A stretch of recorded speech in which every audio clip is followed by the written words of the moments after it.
Unë nuk e njoh Arlind Qorin. Për herë të parë kam dëgjuar për të gjatë protestës studentore të dhjetorit 2018. Më thanë që pas parullave inteligjente të nxënësve dhe studentëve qëndronte dora e tij. Më pas ato parulla u panë edhe në protestat politike të opozitës në vitin 2019. Nuk di nëse edhe në to ishte dora e Arlind Qorit, por ndërkohë organizata politike që ai kishte krijuar bashkë me të tjerë kishte filluar të studionte hartën politike. Fillimisht të Tiranës dhe në zgjedhjet e vitit 2023, kjo lëvizje mblodhi gati 14.000 vota në bashkinë e kryeqytetit në emrin e kandidatit të Arlind Qori. Mbledhjet e Këshillit Bashkiak nuk kemi patur mundësi të ndjekim të plota, por prania e anëtarëve të Qorit në Këshillin Bashkiak nuk besoja ka bërë të lehtë punën atyre që drejtonin bashkinë. Nëse Partia Demokratike protestonte me djalin e Fariballiut, Arlind Qori lyente me boj muret e bashkisë dhe makinat e drejtuesve.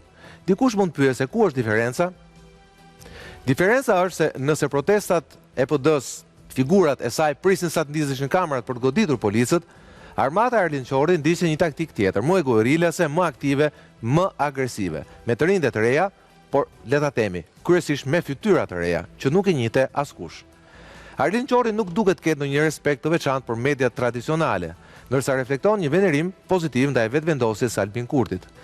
Në radhët e lëvizjes bashk nuk mungojnë dhe aktivistë nga Kosova. Me Kurtin e bashkojnë në distancë dhe politikat forca sociale të majta, dikush që quhen ekstremisht të majta. Pak ditë më parë, një shkrim i Birn kishte zbuluar citime të Marksit të përdorura nga Arlind Qori, citime që sipas Birn, më pas ishin fshirë. Por Arlind Qori nuk e fsheh që është i majt. Por pyetja është, përse një i majt të rreq interes në një skemë politike ku ka vetëm të majt, nga PS-ja tek PD-ja? Gjithsesi, kjo është vetëm një pyetje pa paragjykim, bile diku retorike. Në këtë vend djatha nuk lindi kurrë, pasi ishte një projekt që u sabotua me ndërgjegje nga Partia Demokratike. Ndërsa e majta po ashtu drejtohet sot nga kryesabotuesi i saj, ose më saktë, krijuesi lokal i rrugës së tretë, as majtas, as djathtas, kryeministri Edi Rama. Por e majta ama është e fortë tek elektorati rural dhe suburban shqiptar. Një elektorat ku mosha e tretë ka nisur revanshin numerik ndaj rinisë dhe ku çështje si pensioni, përkraje sociale apo shteti solidar kanë filluar të zënë vend përballë një polarizimi ekonomik në rritje. Por nuk janë vetëm këto arsyet pse sonde kam ftuar Arlind Qorin. Në distancë kam ndjekur dy deklarata interesante të tij. E para, ai thotë, nuk do më dëgjoni kurrë të ankohem se më kanë mbledhur votat. Votat tona, thotë Qori, dim t'i ruajmë vetë. Dhe e dyta, ai nuk thotë se do të bëhet kryeministër, por premton një opozitë të fortë nesër në kuvend. Duket sikur beson te politika si vokacion, si shërbim dhe jo si përfitim. Thotë të vërtetën apo mashtron, ndoshta më mirë se të tjerët. Edhe kjo nuk është një pikë pyetje, është thjesht një pyetje që shpresoj që sot i japim përgjigje. Me Arlind Qorin, sigla.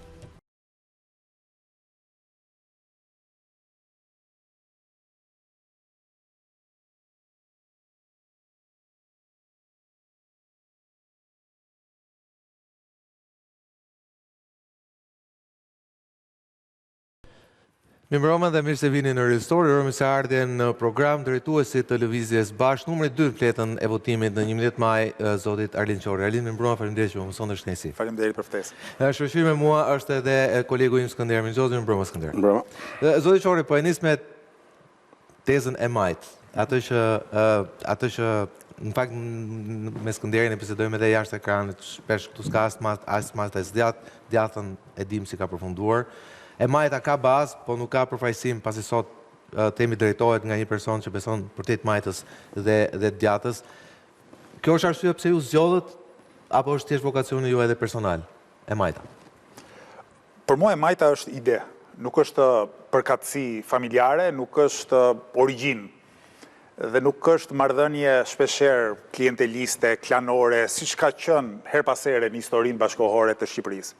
Është ide e drejtësisë shoqërore, e solidaritetit social, e respektit për tjetrit, e një shteti zhvillimor dhe një shoqërie ku njerëzit kanë ekonomikisht mundësitë barabarta, por nga ana tjetër drejtat bazike i kanë mundësinë t'i gëzojnë të gjithë. Unë që i vogël kam pas një lloj pasioni për drejtësi, domethënë më irritonte padrejtësia, më irritonte shtypja e të madhit mbi të voglin, edhe përgjithësi abuzimi me pushtetin, kudo qoftë ai, pushtet politik, pushtet ekonomik, pushtet social, pushtet kulturor, në të gjitha kuptimet e fjalës. Prandaj shumë vite më parë, bashkë me tjerë aktivistë lëvizjes bashkë, jemi mbledhur dhe kemi thënë, hajde të formojmë një grupim politik, pa qenë parti, Organizata politike. E quajmë asaj kohe organizata politike, që të luftoj për interesat e atyre për cilët nuk lufton askush sferën politike.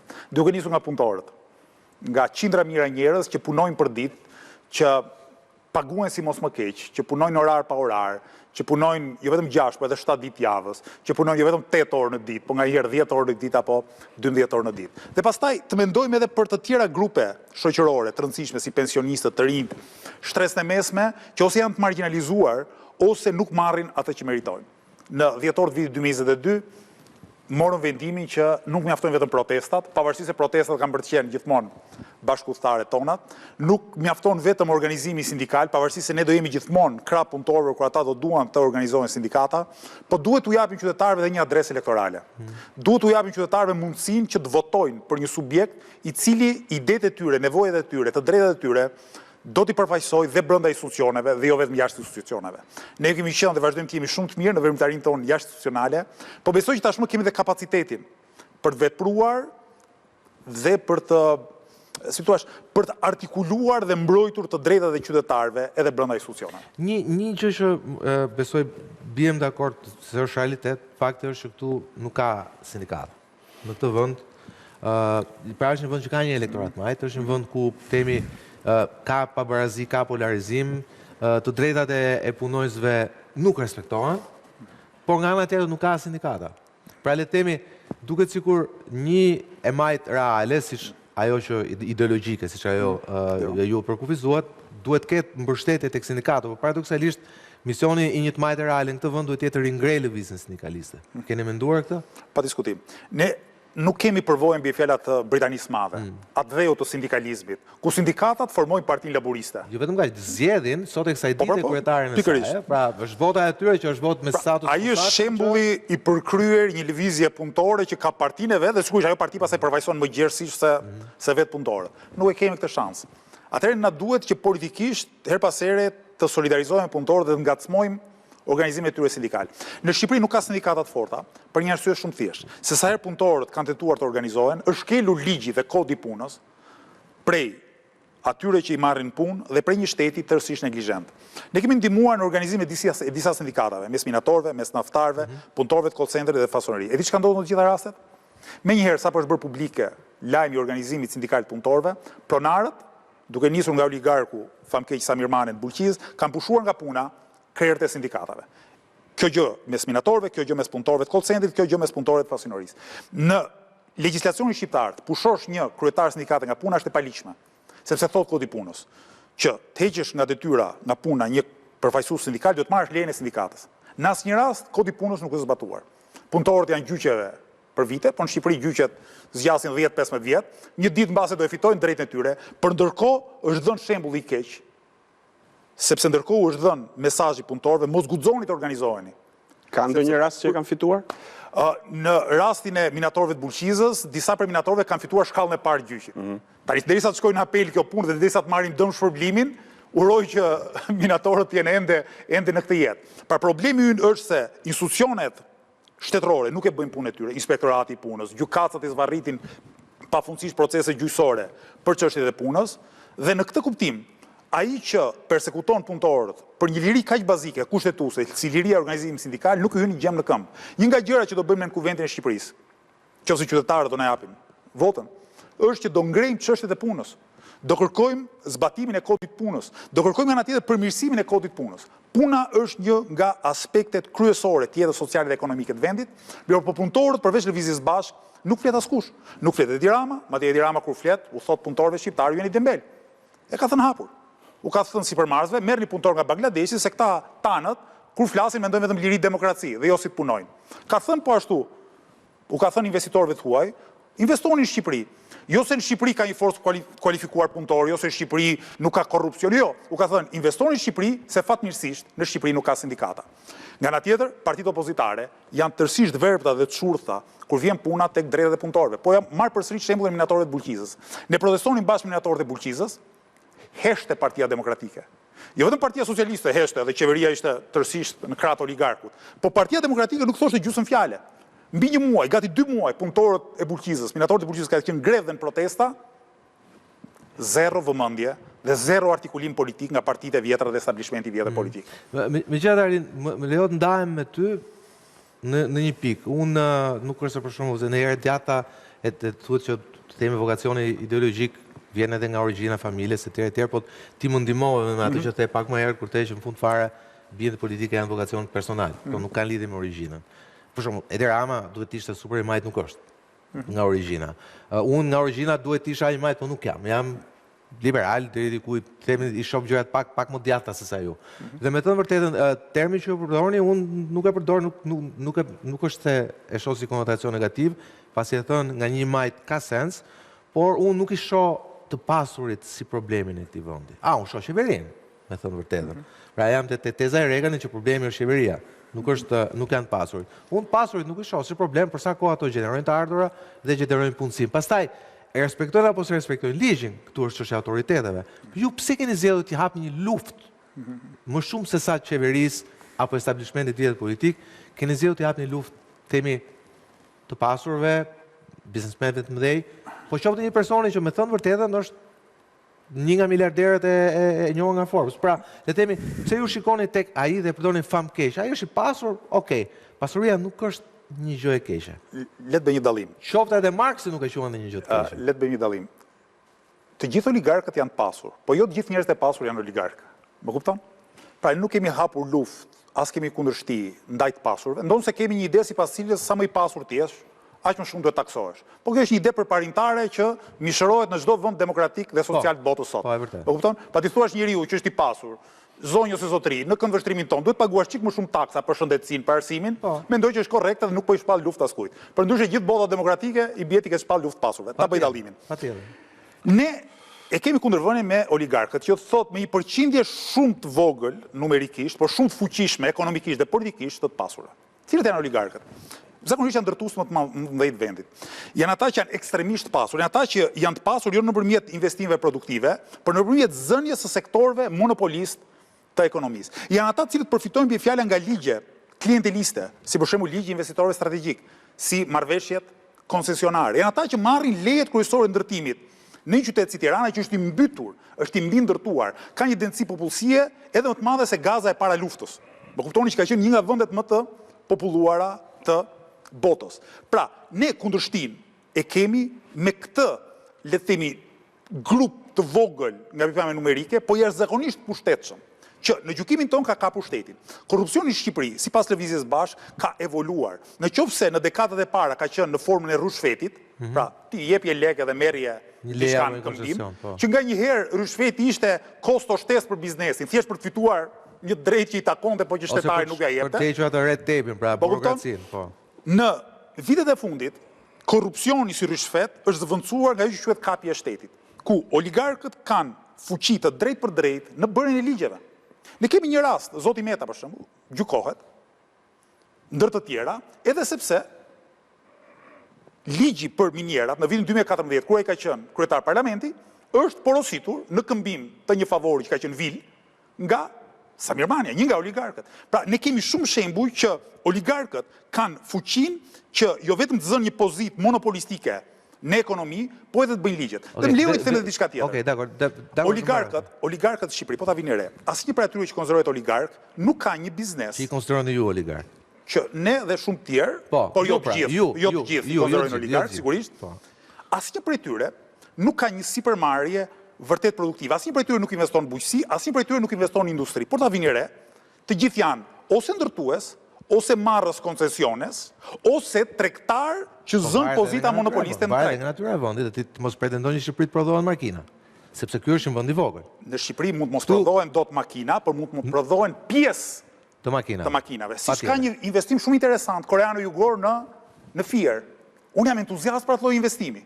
Pra është një firmë e huaj që prodhon timon, mos gaboj, makinash për një makinë koreano-jugore, nuk e mbaj mend cila është tamam. Unë mendoj që ato investime duhet të shumohen dhe shteti duhet i inkurajojë sipërmarrësi. Ka inkurajuar, ëh? Ti inkurajoj që nga koha e Berishës së dytë, pra me Shqipëria 1 euro, edhe deri tek përpjekjet e Ramos për të tërhequr investimet mëdha në këtë fushë që thoni ju, pra prodhimin të aksesorëve të makinave etj, nuk është sepse në fund fare besojën është mungesë interesi, s'tem unë për te korrupsionit, për te burokracive etj që janë probleme që ekzistojnë. Por mendoj është mungesë interesi se jemi vend i vogël Arlim. Ne jemi vend i vogël, pra ma kemi potencialet mëdha. Mos haro Thatcheri, me që ti duket që ai një mirë Britaninë e Madhe, Thatcheri thoshte nuk kemi nevojë fare problema asgjë, vetëm ofrojmë shërbime dhe themi ekonomia britanik ka jetuar me shërbime, okay, pastaj ka lënë për shkak kësaj një krizë madhe ekonomike. Po prap ka jetuar për dekada e dekada duke mos prodhuar pothuajse asgjë. Po flas për Britaninë e Madhe, nuk u pretendon se iluzioni shumë vendeve, derisa pllakos kriza ekonomike dhe një vend si Shtetet e Bashkuara të Amerikës thotë ne do prodhojmë shërbime, madje do ngrem barrierat larta doganore dhe do vendosim tarifat larta, sepse duam të rivitalizojmë industrinë amerikane. Në Shqipëri ekziston mundësia për të pas më shumë industri, për të pas industri përpunuese. Mirë, po çfarë bën qeveria? Qeveria konsideron si sektor strategjik praktikisht vetëm turizmin. Tu mendoj, a ka vërtet nevojë që ti të mos u marrësh taksa? Thot. Po, le të thot, por nuk bën asgjë, sepse kur vjen puna te bujqësia, ne kemi nga nivelet më të ulta subvencionit për bujqësinë në Evropë. Do të thënë, mu marrë zakonisht rastin e Serbisë. Kush ka 10 lopë në Shqipëri, merr 98 euro subvencion në vit nga shteti për lopë. Në Serbi merr 365 euro për lopë. Atëherë, bujqësia jon ose blegtoria jon subvencionohet 3 deri në 4 herë më pak se sa bujqësia në Serbi. Ndërkohë që shteti na thot, sektor strategjik është vetëm turizmi. Mirë, po unë them me veten time, turizmi sigurisht është sektor i rëndësishëm. Mirë, po turizëm, fitimet janë praktikisht garantuara. Kur ndërton një resort Bregdet, i ka fitimet e garantuar. Ç'nevojë ka që shteti t'i çojë gjithçka aty? Ç'nevojë ka që shteti mos i marrë taksa? Ndërkohë që në sektor të tjerë, ku risku është më i lartë, gjëra interesante duhet. Shteti ka nevojë për Okej. Për shembull, ti fole të subvencionojë. Ti fole pse themi miliarderët shqiptar sot lobojnë pranë qeverisë për ligje të caktuara. Po nuk e shoh këtë një gjë të keqe, aq më tepër nuk është një gjë që ndodh vetëm në Shqipëri, apo jo, s'këndej që ndodh në gjithë botën. Kjo nuk është gjë mirë që ndodh në gjithë botën, Sokol. Ta kemi nga ana tjetër. Dalim korrigjojmë gjithë botën, sepse shkojmë te Amerika, më fal. Shkojmë te Amerika, jo, s'është punë Karl Marxi.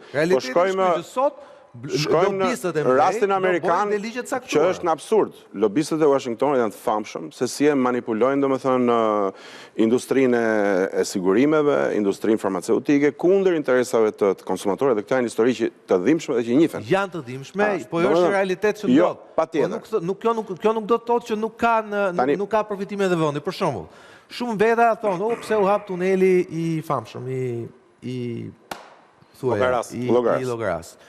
Me thonë vërtetën, mund të ketë aty një pjesë vërtetë që po ka pasur interesa atë. Okej, po neve si qytetar, pavarësisht, neve ajo rrugë është një rrugë që ne kemi ndrruar gjithë jetën. Sepse e kemi parë se sa shkurton ai tuneli. A përfiton dikush, sepse jo vetëm ai zoti Mane, po shumë tjerë që kanë ndërtuar në zonë, sigurisht që përfitojnë.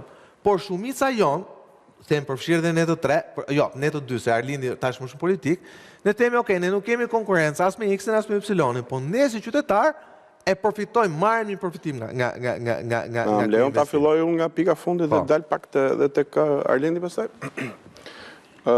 Ti e di Sokol që këtë problem në rrugëve ne diskutojmë në mënyrë konstante dhe bashkë. Domethënë është një temë që gjithë shqiptarët e kanë diskutim. E kemi pasion çështën. Patjetër. Sepse kemi vuajtur nga mungesa. Me që ti e hape, unë duke dhënë përgjigjen time se po flas për atë zonë, ajo zonë është komplet e transformuar për shkak kësaj. A ka aty pastaj abuzime me vendosje, mi ngarkesa? Problemi që diskutohesh, ajo është një rrugë, ai është një projekt i shumë i rëndësishëm për atë pjesë të Shqipërisë dhe natyrisht që jepim pulset e veta, nuk diskutohet, po patjetër. A përfiton dikush? Edhe në të lutem. Pastaj unë jam te ide që nëse përfiton dikush nuk është një gjë e keqe. Edhe në puzzlin e madh ku aty po vjen edhe një aeroport ku po vin investime etj, patjetër. Por gjithmonë mes nesh objeksioni ka qenë që përse 3 rrugë të kohës Berishës shumë të rëndësishme, jashtëzakonisht të rëndësishme, rruga e Veriut, rruga e Arbërit dhe rruga e Qafploçës, 20 e sa vite të papërfunduara.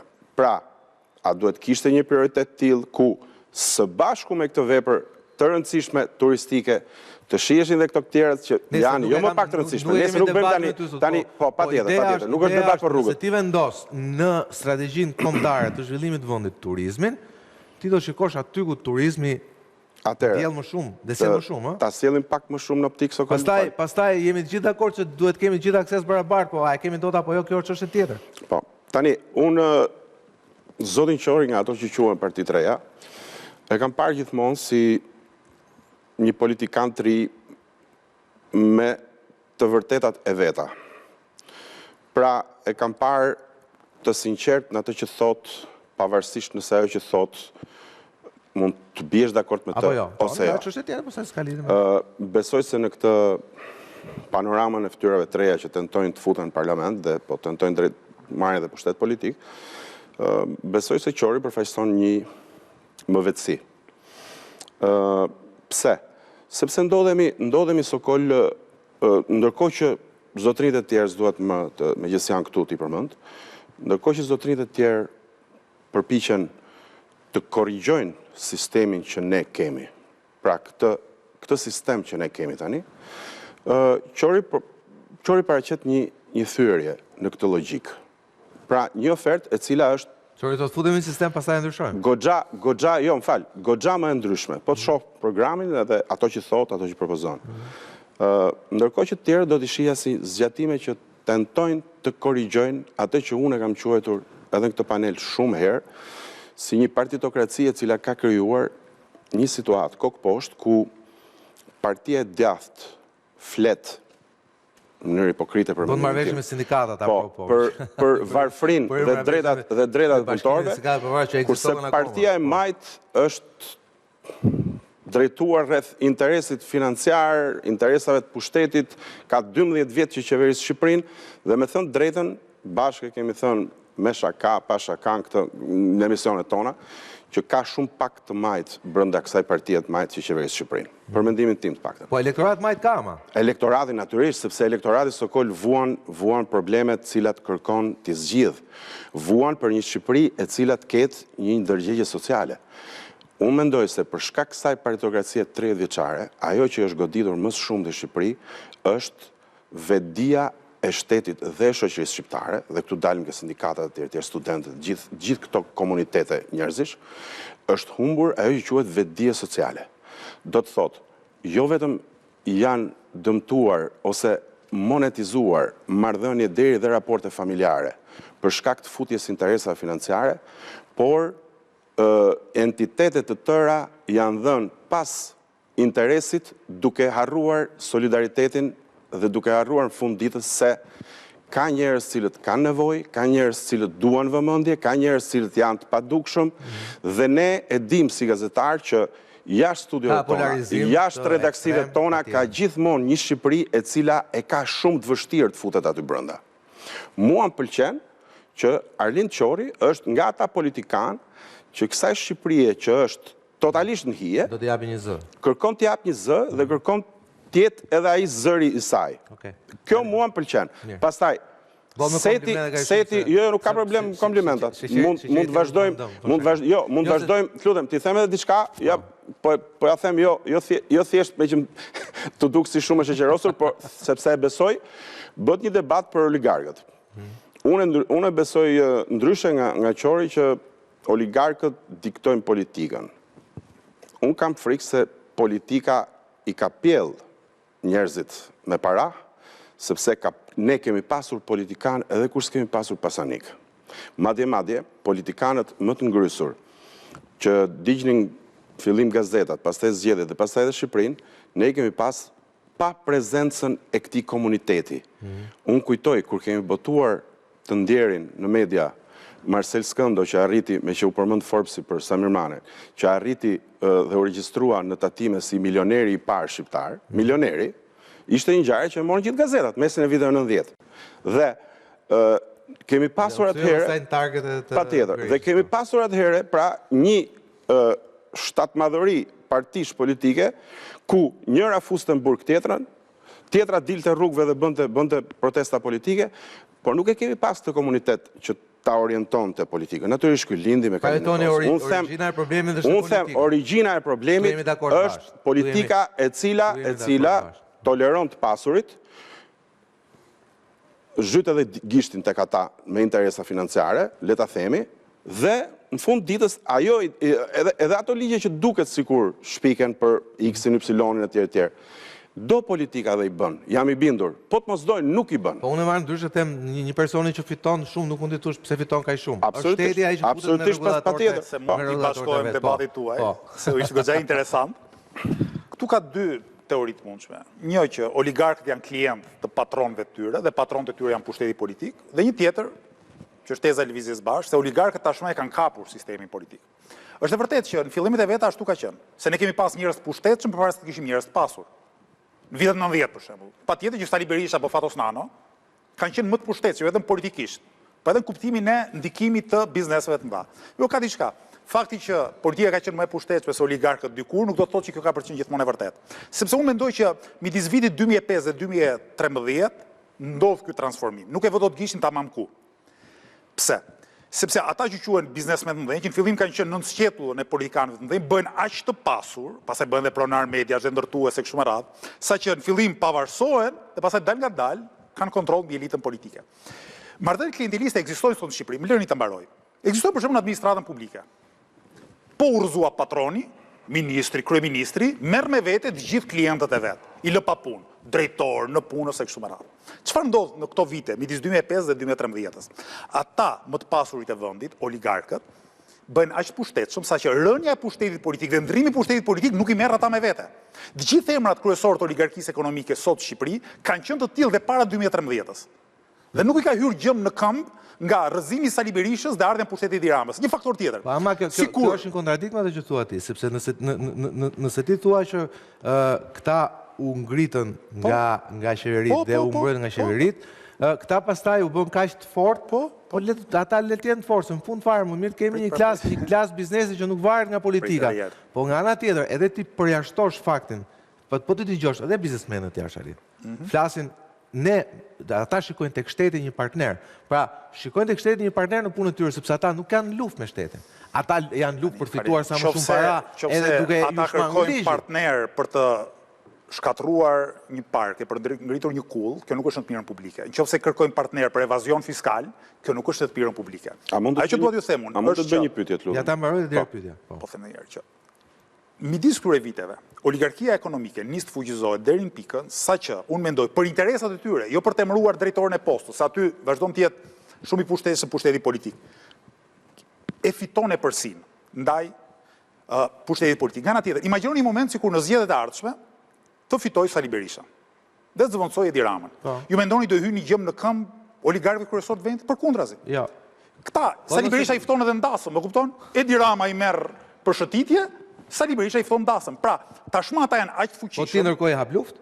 Unë ndërkohë. Kjo është zgjidhja? Unë ndërkohë kërkoj që ata të trajtohen barazisht si çdo qytetar tjetër i Republikës së Shqipërisë dhe ligji të vlejë dhe për ta. Ata të mos jenë privilegjuarit. Ne kemi program që të anulojmë ligjin e investitorëve strategjik. Ne kemi një plan që të hetojmë koncesionet dhe mos përdorim më logjikën e koncesioneve për punët publike. Ne kemi një plan nga ana tjetër që të kërkojmë atë që quhet gjurmë legjislative, në mënyrë që përpara se të hartohet një ligj, të jetë transparente cilat kanë qenë grupet e interesit që kanë shkuar, kanë biseduar dhe kanë kërkuar nga administrata publike të marrë këtë apo të vendim. Sot, një njeri mund të takojë një ministër dhe kryeministri dhe në kafe. Mund të bëj biseda kudo. Dhe nuk ka kryeministri apo ministër asnjë përgjegjësi. Thot, isha me atë biznesmen për çefin tim. Jo, ne mendojmë që gjithçka duhet të jetë protokolluar, gjithçka duhet të jetë transparente. Sigurisht, një grupim interesi, edhe një grupim interesi, edhe një grupim interesi, sigurisht ka drejtë vet, thotë kanë interesat tona kolektive, dhe ne duam që këto interesa të bëjnë ligj. Kjo gjë është krejt normale. Mirë po, ajo që duhet bërë është që ky raport jetë një transparent. Do të jap një shembull. Dhe dy të mos sënoj interesin publik. Vetëm se mos ta harroj. Do të jap një shembull shumë konkret. Kam punuar prej gati 15 vjetësh në një kompani që ishte bashkë aksionere e Digitalit, e cila në fillim viteve 2000 ishte një super kompani e suksesshme nga ana e biznesit ekonomik, për shkak se temi shpika ishte geniale, ajo që ndodhi ishte era parë që ndodhi në Shqipëri etj. Dhe nga ana tjetër, për arsye totalisht politike, qeveria në vitet 2005-2013 nuk i jepte licencën Digitalit. Pra ishte një realitet konkret, grupi i interesit kishte interesit ta legalizonte të merrte licencën e këtij produkti, i cili ishte i suksesshëm ishte në treg, tatimet nuk e ndalonin, pra e tatonin, i merrnin taksat, i merrnin tatim fitimin, po në punë fare, digitalbit i refuzonin licencën, se një biznesi super suksesshëm dhe me drejt, kishte lobim të pronarëve digitalbit, po pritëm se ne kemi të biznes, pse nuk na e legalizoni, pse nuk na e krijoni ligjin, që ne ta kemi këtë gjë. Pra, le temi, pra ne duhet të them, ka një diferencë midis grupeve të interesit që duan të lobojnë për një legjislacion për një biznes saktuar, i cili mund mos ekzistojë, por s'ka pse nuk ekziston, dhe nga ana tjetër sigurisht mbes tyre ka dhe ata që abuzojnë. Por le të themi, rënia me spat, pra hapja e luftës po kjo mund të jetë personale imja nga formimi im, unë nuk e shoh si zgjidhjen tash e kundërshtoj, nga i pam në parim, nuk e kundërshtoj me emocion, siç e mbroni ju. Ka përshtypjen që ju e mbroni dhe me emocion, unë mundojmë ta shoh pak më ftohtë. Nuk mendoj që është zgjidhja sopatra, pra lufta.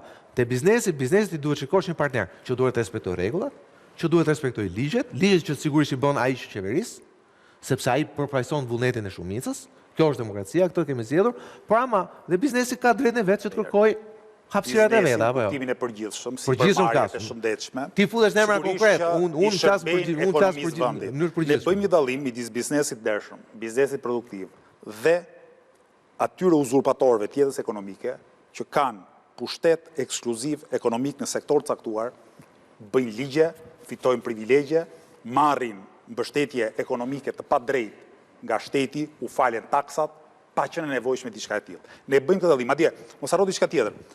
Sa më të fuqishëm të jenë oligarkët, aq më pak barazi kanë treg, aq më vështirë është konkurenca e lirë, sepse nëse ti prodhon një mall ose jep një shërbim, dhe atë shërbim që jep ti, e jep dhe firma një oligarku, i cili i ka punë të vaj me kryeministrin, ministrin e kështu me radhë.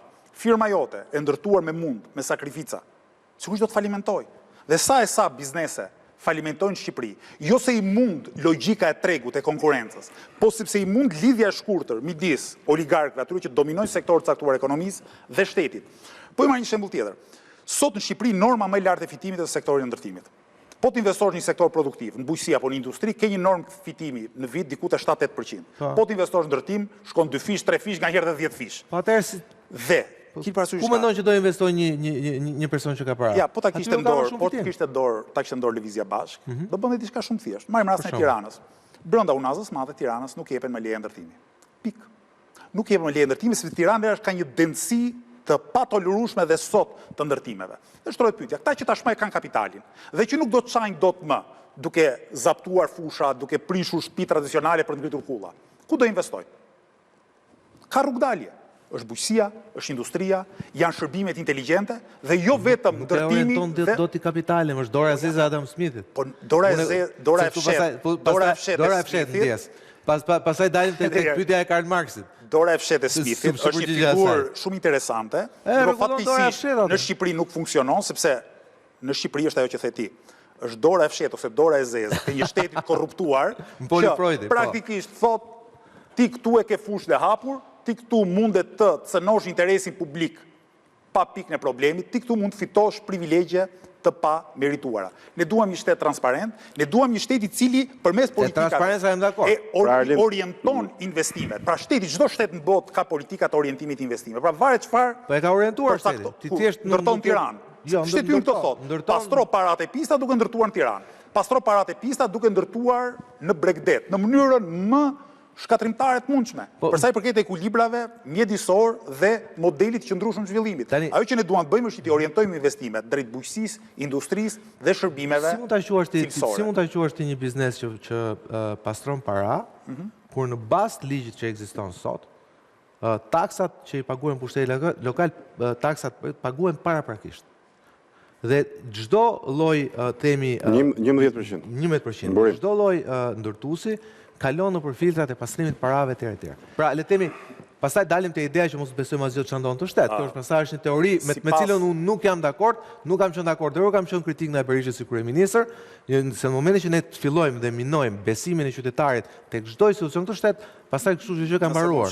Po mos harro që ne jemi një vend kandidat Bashkimin Evropian dhe ne kontrollojmë në mënyrë të vazhdueshme Arlindë. Nuk kemi një shtet kaq jashtë fokusit. Kontrollet tona fatkeqësisht janë prej letre, sepse ne kemi bie fjalë edhe një inspektorat pune që teorikisht e bën punën e vet, por faktikisht nuk bën asgjë. Ne kemi edhe agjenci, ku diun, antikorrupsione, shumë gjëra të tjera, por praktikisht nuk e bëjnë punën e tyre. Ajo që unë do të them është që shteti ka mundësin të riorientoj investimet në një vend duke parë interesin afatgjatë shoqërisë dhe jo thjesht fitimet imediate të disa njerëzve apo nevojën për pastrimin e parave. Me këtë debat jam dakord. Ku po e çon bisedën jam dakord. Pra vizioni yt dhe i lëvizjes bashkë se si gjërat mund të bëhen ndryshe në këtë vend. Por nuk jam dakord kur godisni dhe hapni luftë konkrete ndaj emrave. Këtu nuk jam dakord. Se nuk jam, e di pse Arlind, jemi lodhur nga ato sulmet personale. Sulmet personale janë sulme që ku e kultura e përbaltjes për mua është kulturë që ne duhet ta, ju që jeni më të rinj politik, duhet ta hiqni, mundoni ta hiqni nga sipërfaqja. Ndryshoni ligjet, ndryshoni vizionin për këtë vend, hidhni një vizion të ri, besoj që këtu ka vend për njerëz që besojnë te vizioni që keni ju, por këtë kulturën e përbaltjes Arlind duhet ta hiqni se paktën ne jemi lodhur dhe besoj dhe njerëzit janë lodhur. Pra kur ti quan një biznesmen oligark, mund ta quash në pamje ideologjike se ti e shikon majtas, por kur tu famkeq për mua te kjo pjesa unë nuk jam dakord. Sepse nuk jam dakord sepse unë mungesë edukate thua famkeq. Nuk i them as i shëmtuar, as i shpifur. Jo, famkeq një personi që prodhon këtë vend, them unë. Atë që prodhon, e prodhon aty ku ka fitim sepse në këtë temi ai që qeveris ka këtë vizion për këtë vend. Me vizion me cilin ti nuk je dakord. Po nuk është problemi tek investitori, është problemi tek ata që qeverisën ose te vizioni që ai ka. Këtë them unë. Problemi është edhe tek roja që nuk e ruan vreshtin, edhe te hajduti që shkon ta vjedh vreshtin. Qofse un shoh që një oligark ka shkuar me thes nga mbrapa për të grabitur pasurinë e përbashkët dhe ka korruptuar rojen që është shteti, un kam detyrimin ta them të vërtetën e plot. Jo siç bëjnë partitë e tjera. Ke vënë partitë e tjera përveç lëvizjes bashkë, thonë vetëm një gjë, fajin gjitha fajet e ka Edi Rama. Un them gjysmat e fajeve ka Edi Rama, gjysmat e fajeve kanë partnerët e tij në oligarkinë ekonomike. Pse partitë e tjera nuk guxojnë të kundërvijnë oligarkisë? Unë kam një shpjegim. Duan të bëhen partnerë të oligarkisë. Duan të përfitojnë, në mos përfitojnë që sot nga oligarkia ekonomike. Dhe për të bërë diçka të tillë, nuk i shërben interesit publik dhe nuk thonë të vërtetën. E kishin pak më parë tek pastrimi i parave. Ka raporte ndërkombëtare, ka investigime gazetareske shumë serioze që na thonë në Shqipëri sektori i ndërtimit pastron paratë e krimit organizuar. Po si ka mundësi atëherë që ne dalim nga zona gri e standardën purs. Jo, për çështën e pastrimit të parave. Se tani dalim pastaj te teoria që ky Edi Rama pas ka qenë nona i bleka të gjithë Arlind, që unë nuk e besoj. Nuk ka nevojë ti blej të gjithë. Ama ajo që te Manival ti e di apo? Raporti nxjerr shumë mirë. Ajo që duket është fakti që sektori i ndërtimit në Shqipëri pastron një pjesë konzervueshme të parave të drogës. E njihni Nicola Gratteri që është prokurori antimafisë italiane? Keni disa video ti në YouTube që flet për krimin organizuar dhe faktin që krimi organizuar shqiptar dhe ndërkombëtar pastron parat në Shqipëri në sektorin atje ku qeverisë edhe në Kosovë një kryeministër i maj parti që i luftojnë të çmimet e në Kosovë jo po si e luftojnë e ke të merr çmimet në Kosovë janë super transferë të ndërtimeve dhe ja aty ke një kryeministër që nga pikpamja ideologjike politike dhe sjelljes me ato që ti quhen oligarka e sjelljet një qasje krejt tjetër ti e di dhe prapë dhe në Kosovë ndërtimet janë në stratosferë, pra le të themi ka dhe një tendencë përgjithshme që nuk ka lidhje vetëm me në Kosovë, kryetar bashkie besoj është dikush ka një parti tjetër, edhe situata është më komplekse, edhe sigurisht unë nuk kam gjithë informacionet e duhur. Se ka fajin për parim Rama dhe në të lutem. Jo, nuk e di kush ka fajin. Se ka si për parim Rama ligjet. Fakti që në Kosovë nuk e kanë dalë ende ta luftojnë siç duhet të fenomen, nuk do të thotë që ne në Shqipëri s'duhet ta bëjmë. Jo, të mora Kosovën me që temi është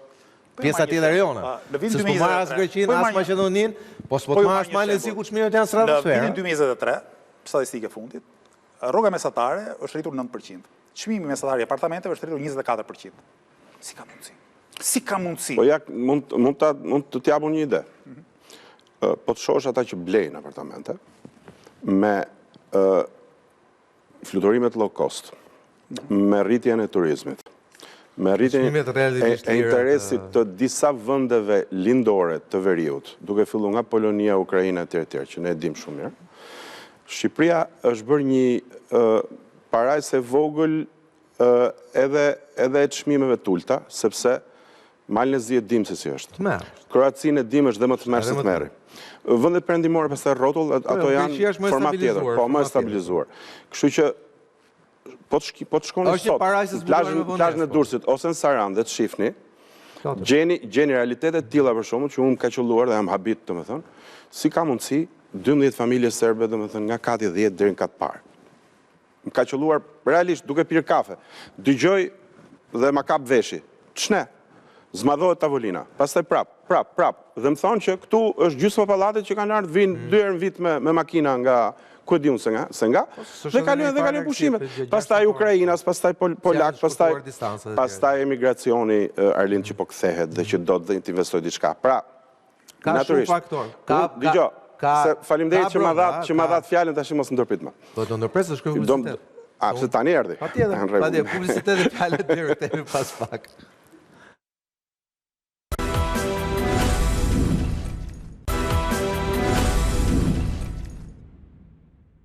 Janë 4-5 veta këtu në sallë që kanë pas fatin e keq tek mua pedagog, dikur në shkuarën e largët.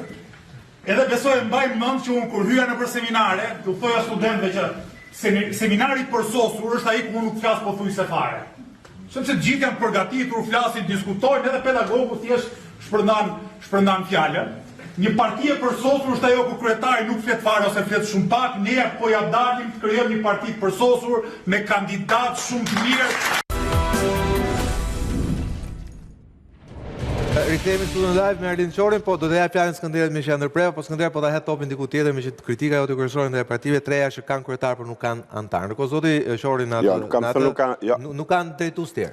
Nuk kanë kryetar. Nuk ka ekip. Nuk kanë kryetar, ke thënë. Pastaj antarë edhe votues është tjetër gjë. Po ndërkohë zoti Qori thotë kemi një parti që po bëhet parti e përsosur, ku kryetari nuk flasin tjerë. Ndërkohë në fakt zoti Qori shohim më shumë se gjithë tjerë. Për ta mbyllur shpejt atë pjesën e parë. Këtë pjesën e oligarkëve. Qori ndërton një teorem që është e sakt paktën taktikisht në kohë fushatash. Perceptiv. Po, që politikan plus pasanik baraz me e keqja e madhe. Unë nuk e ekskludoj sepse unë di gjithë dim interesat që luajnë në këtë vend. Nuk janë vetëm interesa politike, dhe interesa, madje janë kryesisht financiare. Por duhet dallojmë janë interesa financiare të grupeve financiare apo interesa politike, interesa financiare të politikanëve. Unë gjithmonë i përmbajmë tezën paritokracisë. Aq sa, dhe kjo është pyetja ime që do t'i bëja Arlindit, unë do doja di nga ai nëse ekuacionit shqiptar, nëse do të kishim një ekuacion shqiptar, si ekuacioni Drake që llogarit numrin e civilizimeve në univers. Një ekuacion pra të madh. Do t'i hiqnim 3-4 milioner/miliarder, ose do t'i ishnim 2/3 ose 4 politikan nga këta më të lartët, që nga Rama, Berisha, etj. Ku kishte më shumë gjasa të ndryshonte vetë ekuacioni? Në qoftë se ishnim këta nga skena me gjithë asetet e tyre, apo në qoftë se ishnim këta nga skena me gjithë asetet e tyre politike?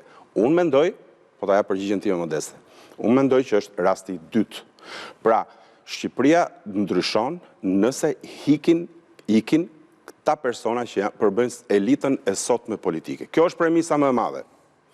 Dhe për të ardhur te kjo e dyta, se është shkurt, Se është shkurt. Shkurt, më fal, dola te kjo që transmetohet tani. Pra që të vi kjo elita e re, thoni.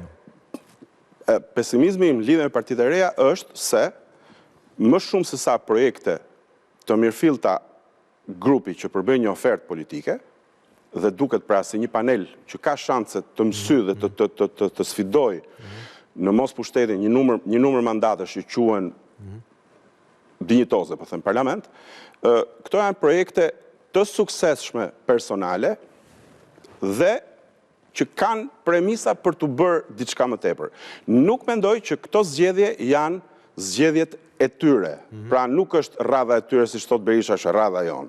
Unë mendoj se në këto palë zgjedhje ku partitokracia shqiptare është ende e fortë, detyra dhe sfida e tyre është të mbjetojnë pra të jenë prezent në sallën e kuvendit se aty bëhet politika. Këtë përgjigje po ta japim në fund, zoti Qori nuk thotë që do bëhet kryeminist ndryshe nga disa Jo, patjetër.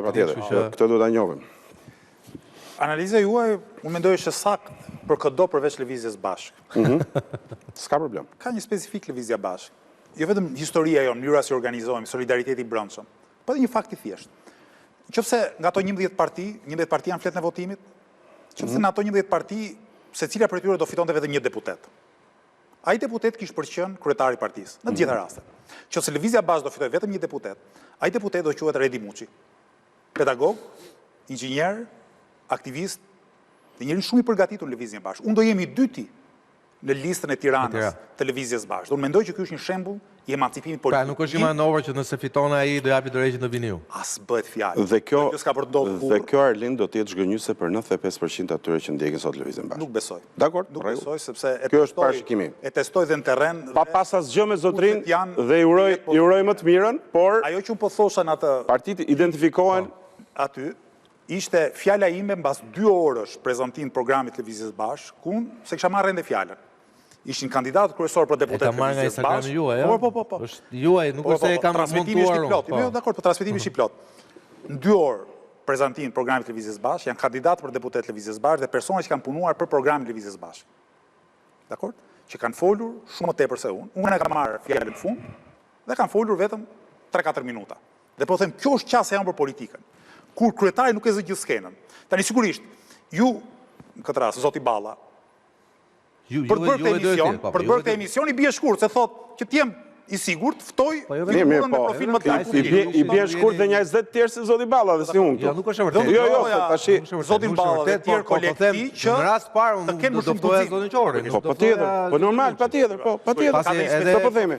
Edhe hera parë që fton emision. Edhe lider politik zoti Qori është. Patjetër, po. Pastaj nëse do fitoj zoti Mushi do të këtë po themi Sogol. Do kemi raste të tjera. Do kemi raste të tjera. Ky është hera parë që ne jemi bashkë në emision. Po, hera parë, po ka gjithmonë një herë para po. Shumë interesante, po. Dhe po ju thoja, lëvizjen bashkë ka thënë njëri mos të marrë në emision. E besoj të. Thjesht unë nuk kam vëzhguar në distancë dhe mendoj që ky është momenti i duhur për ju. Ju t'jetë një debat që bëra me zotin Fevziu. Ti je i sigurt që do të shmangem debatit sepse unë nuk mendoj që jam garë politike dhe nuk jam garë me ju. Kështu që unë nuk mund të bëj me ju një debat sepse nuk votohem unë, votojeni ju. Kështu që unë sa e ka debate tilla unë i them të politikanët tuaj them shiko, po duhet të bëjmë debat, po mos më voton njëri, juve ju votojnë. Kështu që unë i shmangem debateve personale. Lëvizja bashkë ka sot figura me potencial shumë të madh, jo vetëm intelektual, por edhe politik, të cilët po gjejnë vend edhe në media. Dhe ndodh shpesh që një ftuar, një kandidat për deputet, që ftohet nga lëvizja bashkë në një televizion, gazetarja thot live, ua ne nuk e dinim që ju ishit kaq ose kaq i përgatitur ose kaq i përgatitur. Po s'na keni dhënë mundësinë. S'na keni dhënë mundësinë. Sepse vetë lëvizja bashkë në gjykimin tim ka qenë dhe vazhdon të jetë goxha e diskriminuar për sa i përket kohës televizive. Dhe atë pak kohë televizive që kemi, zakonisht i bien shkurt. Po dhe ju nuk dukeni shumë të interesuar kam, edhe ju dukeni, domethënë jemi ndryshe nga këta të rinj. Unë nuk i shkruaj në njëri që aman fton emision, kjo është sigurt. Jo, ata nuk shkruajnë, po nuk pak nuk shkruajnë mua. Po them që ju dukeni shumë, dukeni që keni një tjetër fizionomi dhe këtu më lejo të bëj një ngacmim apo një pyetje të vogël, pasi unë ndryshe nga Skënderi mendoj që ju keni një frymë ekipi, keni skuadra, cilat punojnë sepse nga informacionet që kam unë, ju keni punuar në terren spa nga viti 2020 deri këtej, keni punuar në terren, flas për Tiranën, se Tiranën unë njoh më mirë. Këtë nuk besoj që ma mohoni dot që ju keni punuar në terren. Pra keni ne punojmë në terren. Po, keni punuar shumë terren. Nuk është puna sot që ti njohim ne gazetarët. Tash unë e di që ti frymën e ekipit, jo, dakor.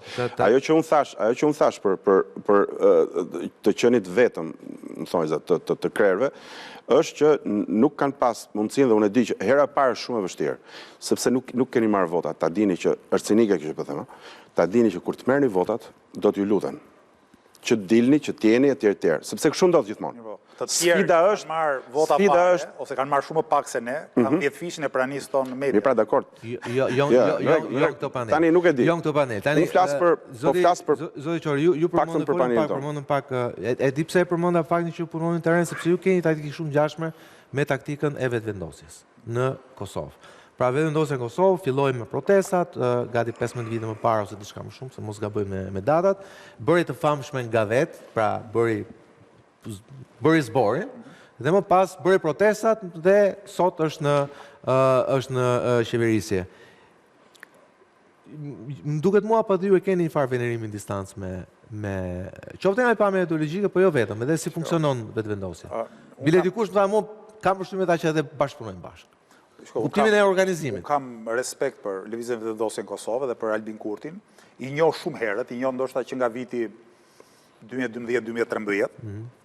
Ne kemi pas shkuar dikur kur kemi qenë aktivistë organizaciës politike edhe në për protestat që bëheshin në Prishtinë të lëvizjes vetvendosjes, sepse kemi besuar vërtet ato kauza. Mendojmë që është kauza drejta dhe mendojmë që duhet të kishte një solidaritet mbar shqiptar në ato protesta. Në protestat studentore që ne kemi pas organizuar në vitet 2015, 16, 17, kanë pas ardhur aktivistët e vendosjes në Shqipëri. Mirë po, ç'është e vërteta, ne nuk është se kopjojmë dikënd. Mënyra se si ne bëjmë politikë është autentike. Dhe kur bëm politikë autentike, patjetër që ka dhe ngjashmëri nga vendi në vend. Qofse do t'i kundërvihesh të fortëve, të pushtetshëve, njerëzve që kanë edhe pushtet ekonomike, vetëm politikë. Atëherë patjetër do zgjedhë disa taktika. Do kesh një model organizimi që ngjason. Sigurisht po ta zgjeronim më tepër. Edhe ideologjinë e keni pak a shumë të njëjtë, edhe ngjashmëri, ndonse për të thënë vërtetën, Lëvizja Bashku mendoj ka një përparësi më tepër social-ekonomike dhe vendosja të paktën kohën e aktivizmit saj, për shkak specifikave të Kosovës ka pas një qasje me përparësi kombëtare. Sepse ndryshon konteksti në këtë sens, kështu që nga ana tjetër mendoj që edhe lufta jonë ndaj oligarkisë ekonomike ka qenë më fort e artikuluar se sa ç'ka ndodhur në rastin e Kosovës. Kuptimin e vazhdimësisë ndër vite. Për shkak të kontekstit ndryshëm politik. Edhe ndryshon, kur bësh kryeministër ndryshon një çik parametra. Unë besoj edhe më herët. Keni parasysh diçka. Kosova ka pas të specifik, ka një shtet agresor fashist në veriun e saj, që ore çast punon për ta zhbërë shtetësinë e Kosovës. Në këtë sens, çdo parti politike në Kosovë ka nevojë ta ketë çështjen e tërësisë territoriale të vendit, edhe sovranitetit të vendit, një përparësi pa diskutueshme. Ndërkohë që Shqipëria është një shtet më i konsoliduar nga kjo pikpamje. Kështu që në far sensi ne kemi mundësinë që t'u japim çështjeve sociale-ekonomike më shumë hapësirë. Më shumë peshë. Dhe kjo ka qenë edhe diferenca jonë në terma ideopolitik apo në qasje. Sigurisht, në çështje të organizimit, të mënyrës se interpretojmë politikën, të aktivizmit, madje të aktivizmit devotshëm, ne kemi patjetër mjaft ngjashmëri me lëvizjet e vendosjes po edhe me të tjera lëvizje në Evropë, në përbot, që kanë këtë qasje të përbashkët me ne. Kam dy pyetje për qasjet e juaja. Kam parë që ju keni dalë në mbrojtje të përdorimit të TikTokut dhe keni dalë në rrjetet tuaja sociale duke i treguar shqiptarëve si ta gjeni VPN-in. Tani VPN-i është një mënyrë se si në shumë vende të botës, edhe për çështje copyright, edhe për çështje tarifash, edhe për çështje që nuk lejoheshin apo jo, për shembull shkosh në Kinë, disa aplikacione nuk i përdor dot, përveç rastit të VPN-it, ku e përdor me VPN.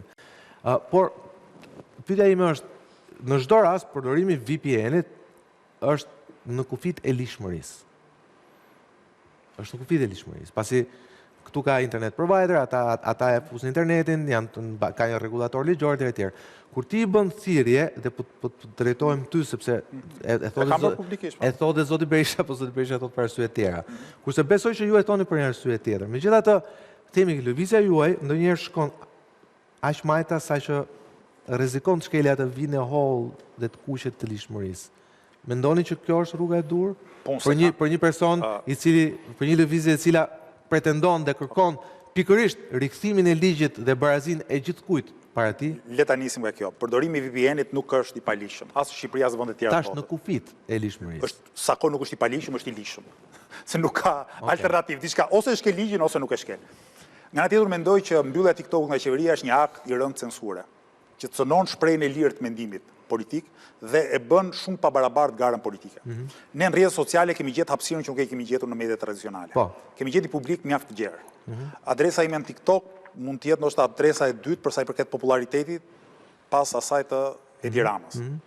Dhe një vendim brutal, një muaj e pak para zgjedhjeve, që na mbyll këtë kanal komunikimi, është i rrezikshëm politikisht dhe një precedent që nuk do të kishte ndodhur. E dyta, mbyllja e TikTokut cënon bizneset e vogla. Ato që nuk kanë mundësi të paguajnë reklama nëpër televizione dhe përdorin rrjetet sociale, sidomos TikTokun, për të afirmuar veten. Po nuk e kam problem edhe të shkel ligjin, kur mendoj që shkelja e ligjit është e justifikueshme moralisht. Me fjala, qofse unë mendoj që një protestë është e drejtë, dhe policia të çon një shkresë dhe thotë, jo, ti nuk e për ta bërë protestën, se, ku di unë, po pengon trafikun. Tani, unë mendoj që jam në drejtën time të protestoj, pavarësisht se institucioni ligj zbatues, për mendimin tim ka shkel një ligj akoma dhe më të rëndësishëm. Por, ende nuk është prej gjykata për të. Ama unë mendoj që urdhri policisë duhet sfiduar, sigurisht në mënyrë paqësore. Nëse do marrësh leje dhe policia, nuk e ç'bën. Jo, ne i çojmë njoftimin policisë. Njoftim. Por, ka ndodhur disa herë që policia e shtetit thotë, jo, thotë, nuk mund protestoni këtu se bllokoni trafikun. Dhe unë them, ore këta nga luajtur mend, se si mund të ketë një protest pa penguar trafikun. Ku të protestosh? Në pyll, se ty të protestosh para institucione. Institucionet janë rrugë të madhe, tani nëse policia luan mend, që drejtuesi i policisë luan mend deri në pikën që thotë, ti s'ke për të protestuar, sepse protesta jote një orëshe vështirëson trafikun, unë them se unë kam drejtën të mos i binde murdit policisë. Tani mund të ketë dhe pasoja ligjore për këtë gjë. Por ama unë besoj se është e drejtë Ti rikthehemi çështës së TikTokut.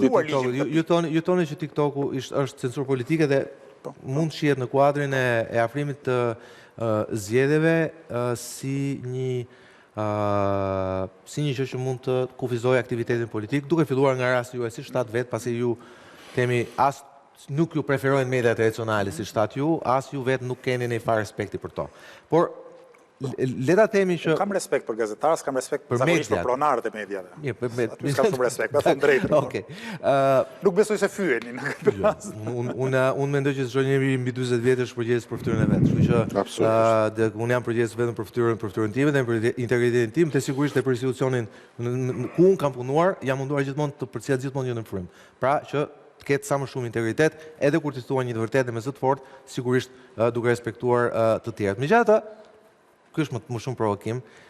Unë ju kam kapur diçka në kur ju prezantuat programin e shkollave. Ta ndjekim pak çfarë ka thënë zoti Qori, diçka për rrjetet sociale kur prezantonte programin e shkollave.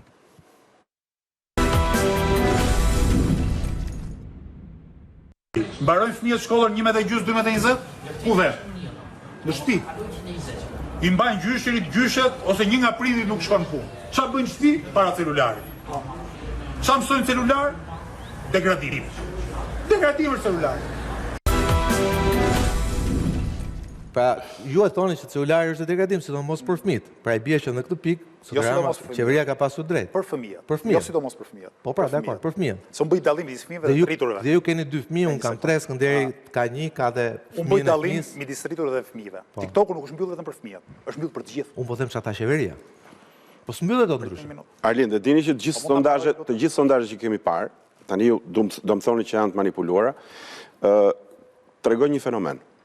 Janë më kundër moshat e reja, cilët natyrisht e përdorin TikTokun për argëtime të tjera, dhe sa më shumë rritet mosha e njerëzve, dhe këtu dalim edhe në optikë zgjedhjesh pak. Që ata votojnë më shumë. Që ata që s'votojnë fare, po varet ku i drejtohet Arlindi. Jo, Arlindi mund të drejtohet.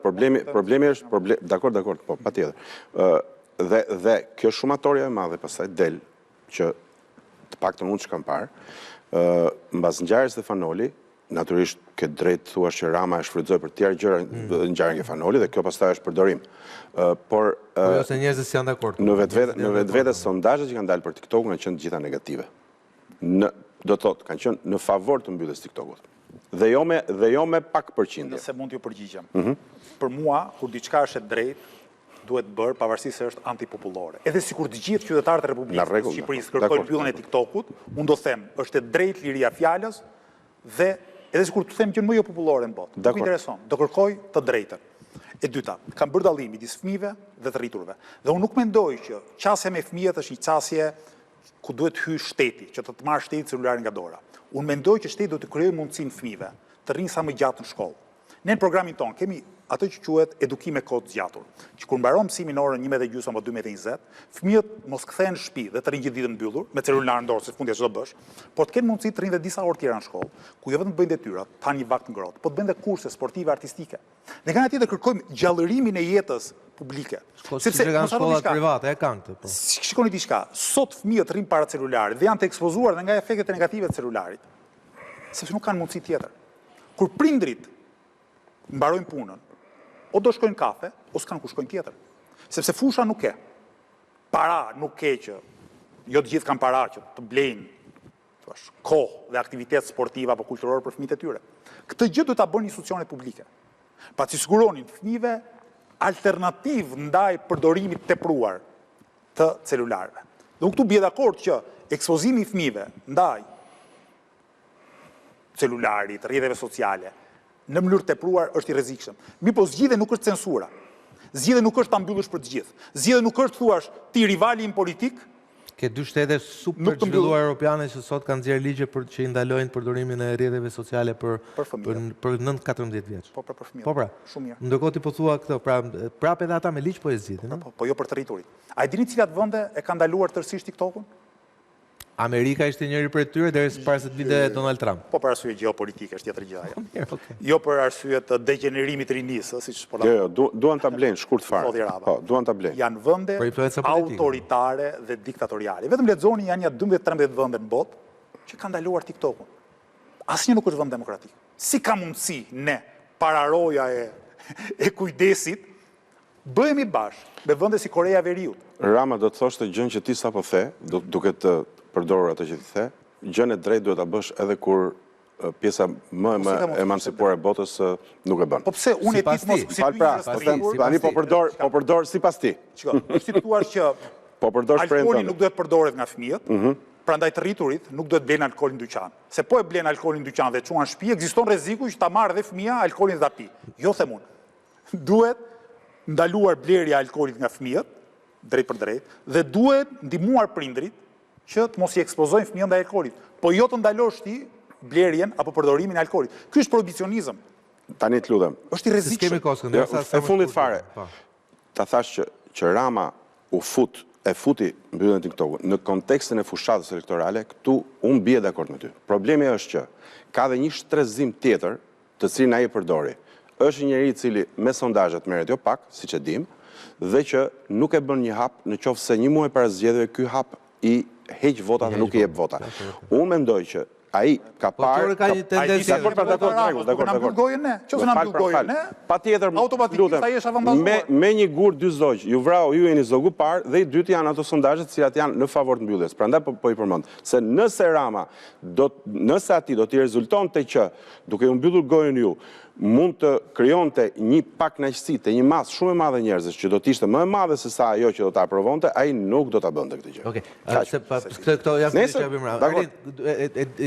jemi overcome, megjithatë dua të të mbaj edhe për një pyetje, pasi më intereson temi të kuptoj fizionominë e një lëvizje e cila paraqitet e majt. Bjerë në thotë që keni cituar dhe Marxin her pas herë, po pastaj e keni fshirë. Po përgjigjuni në total pastaj të gjithë kësaj që do të them. Si e kemi fshirë? Kështu thot Birti, e keni hequr, e keni përdorur dhe pastaj e keni fshirë një thënie të Marxit në fjalimet e juaja. Domethënë në postimet e juaja. Ajo është video, si mund ta fshish video e gjeni në internet. Pra ju e jeni, nuk është e vërtetë që e keni hequr. Pra ju e keni. Kemi asgjë, çdo gjë që themi e kemi aty. Arlin, lëvizjet majta ka sot në Ballkan. Besoj që lëvizja më e stabilizuar e majt tradicionale në Ballkan është lëvizja e majt greke në Greqi.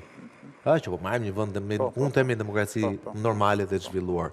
Është një majt e cila nuk merr pjesë në qeveri, ka një mbështetje konstante elektorale, është kundërshtare e rrept dhe e fortë e prezencës së NATO-s, e pranisë së Greqisë në NATO, e çdo ndërhyrje ushtarake, është pro Palestinës, është kundër Izraelit. Sepse di pse e them këtë, pasi ndoqja një postimin tuaj të djeshëm atë partijshëm, ku ju të djeshëm besoj, sepse dje ishte ngjarja kur kryeministri mori një medalje vlerësuese në Izrael, ndërkohë ju akuzoni atë që ai nuk të ka thënë asgjë për atë që ju quheni temi masakër kolektive në Gaza. Pra cili është qëndrimi i lëvizjes bashk edhe për këto tema?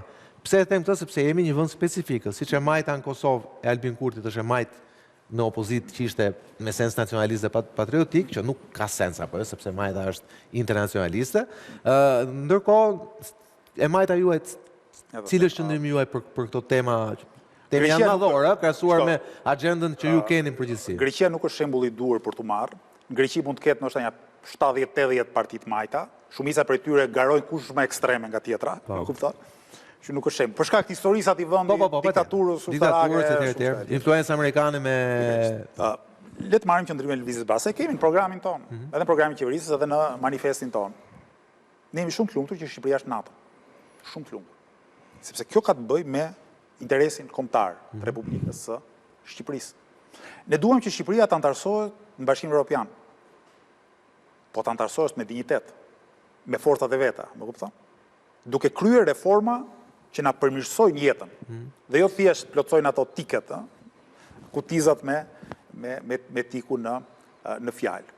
Mirë, nga ana tjetër, ne nuk mund t'i veshim syt ndaj padrejtësive ekstreme që ndodhin në botë. të thuash sot që ai populli i shkret aty në Gaza është duke u vrarë, nuk ka nevojë të jesh i majt, nuk ka nevojë as të jesh musliman. Mjafton të jesh njeri. Mjafton të jesh njeri edhe thua që prit mos e këtu ka kaluar çdo sens mase. Reprezalja e shtetit Izraelit, më kupton? Dhe jo vetëm të majtët, por kritik ndaj asaj që po ndodh në Palestinë. Janë shumica dërmuese e organizatave për drejtat e njeriut. Më kuptoni? Janë parti jo vetëm të smajtës, po edhe të qendrës. Po nuk është kundër Amerikës. Kudo në përbot. Kurdo? Nuk është kundër Amerikës për shkak. Në Amerikë? Po ju them diçka. Po flas nga elitat politike. Janë elita politike. Qoftë administrata Biden, qoftë administrata Trump. Në Partinë Demokrate Amerikane ka pas një çarje shumë të fortë midis krahut pro-izraelit dhe krahut pro-palestinez. Madje ka autorë që thonë një nga këto çarje ka qenë dhe shkaku pse demokratët humbin zgjedhjet. Po ti referoheni Bernie Sandersit, senator demokrat në SBA.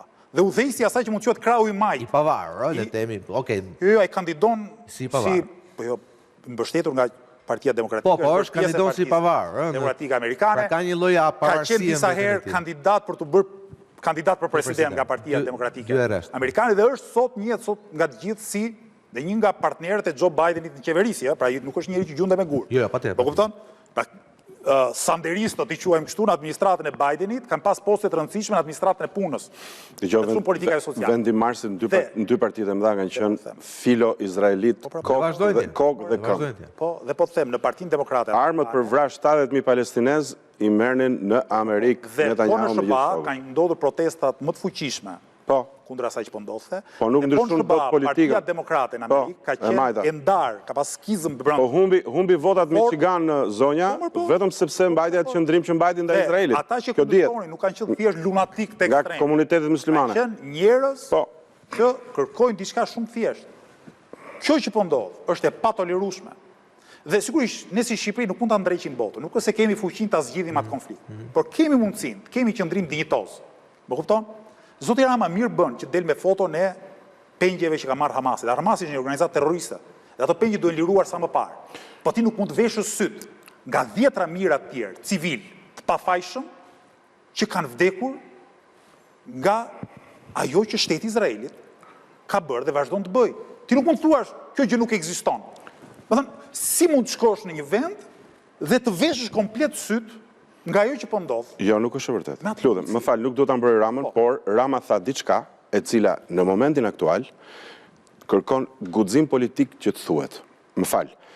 Që nga konflikti në Gaza është zhdukur përmendja e parimit të dy shteteve në tokën e Palestinës. Nuk e thot më askush.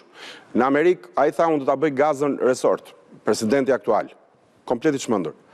Rama në prani të presidentit Izraelit, mes rreshtave dhe aq sa mund ta thot kryeministri i një vendi të vogël, tha ne jemi për zgjidhjen e dy shteteve. Se më duhet ta mbyll. Zgjidhja e dy shteteve është ABC-ja e drejtës ndërkombëtare dhe çdo shtet. Dhe është dukur, lutem, është dukur me fjalori i politikës perëndimore. Edhe politika zyrtare e SBA-s, pavarësisht deklaratave të Trumpit. Se thot më fare, lutem, fare. Politika zyrtare e SBA-s është dy shtete. Është dy shtete. Dgjoj, ajo thotë edhe që ka, lutem, ajo thotë edhe që në kohën e Nixonit që ka një kin. Po tani mbron vetëm Tajvanin, po tani mos të hym këtyre gjërave. Faleminderit që ishim ne. Zakonisht nuk e zgjat programin kaq shumë në herë, por sot e zgjatëm. Falenderoj dhe të uroj suksese në këto zgjedhje. Shpresoj të shihemi sërish. Arlen Qori dhe Lëvizja Bashkë numri 2 në votimin. Suksese në 11 maj. Ju falenderoj sërish. Ristori kthehet nesër në orën 8. Deri atëherë nga Sokol Balla, natë mirë. Për mua e majta është ide. Nuk është përkatësi familjare, nuk është origjinë. Dhe nuk është marrëdhënie shpeshherë klienteliste, klanore, siç ka qenë her pas here në historinë bashkëkohore të Shqipërisë. Është ide e drejtësisë shoqërore. Ne e kemi kundërvënie me oligarkët, që thotë me një përqindje shumë të vogël numerikisht, por shumë të fuqishme ekonomikisht dhe politikisht të pasurë. Cilët janë oligarkët? Zakonisht janë ndërtues më të mëdhenj të vendit.